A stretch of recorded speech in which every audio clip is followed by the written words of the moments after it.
Hey crafty folks, so I am still in bed. I just woke up, it's dark, and I'm working on my art journal for the day, so I thought I would include you guys in this.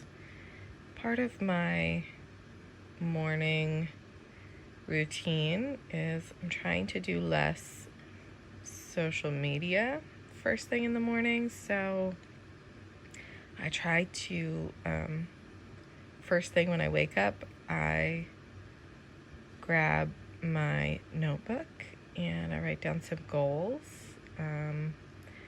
That sort of gets me in the right mindset for the day. And then once I've written down my goals, sometimes then I do a little social media, but today I'm doing the art journal just because I noticed that once I pick up social media for the day, it gets a little out of hand sometimes. So I like to spend as much time without social media earlier in the day. I mean, I do enjoy social media, but sometimes it's just a lot. So I'm just continuing the outline of this mountain like we talked about yesterday. Oh, and I wanted to show you guys another cool thing. So this is going to be a little bit of a journaling and a little bit of a tutorial. So you can go over here to your colors, and then you can go to palettes, which is down here, palettes.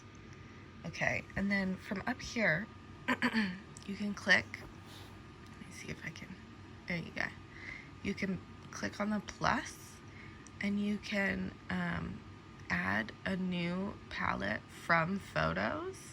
So you click from photos, and then you go and you grab that photo that you wanted, and it creates a whole color palette for you. So you don't have to decide what colors, if you want the colors to be more accurate to the photo. So I'm not done outlining this yet, but I'm going to show you guys what the next step would be for me. So after I got all the outline done, I like to go up here and I like to duplicate this. So slide it to the left, click duplicate. So I've got a second outline layer, and I like to do my color fill on a second outline layer just in case it does something I don't want it to do. I always have my original outline layer still available to me. So then the fun part is you open up your palette, and then you just tap on these colors, and you can drag them over, and you can just drop them into these sections, and you can do it in any way that you like.